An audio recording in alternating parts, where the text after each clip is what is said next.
अब यो सेकुवालाई हाम्रो थारू चटनीमा मोलेर खाने हो। स्पेशल चटनी, नुन र खुर्सानी लसुनको मात्रै।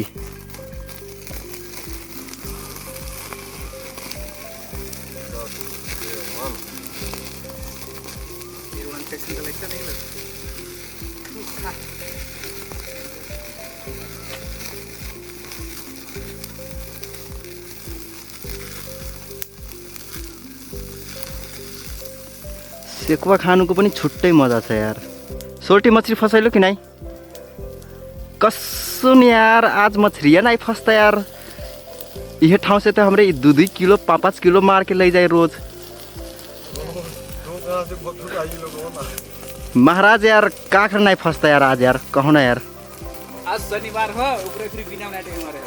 ए मछली के पनि आज छुट्टी माटे हो र। ला अब का करना था यार, ड्यूटी डायरेक्ट परी की कहा माछक फिर गड़े वाला खाना।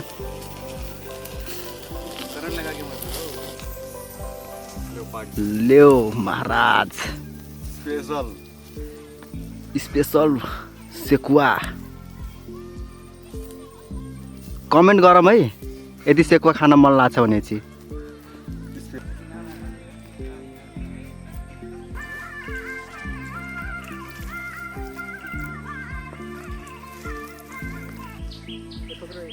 बाप रे हड्डी हाँस त कि का वाह, यी कत्रा छोट फसले आटै महाराज अब हाँस त रहे अब ना। बङ्गुरको सेकुवा पनि खाने हो अनि माछा पनि पोलेर खाने हो। बाम माछा ए निमुवाक रस विथ डोक्निक चटनी।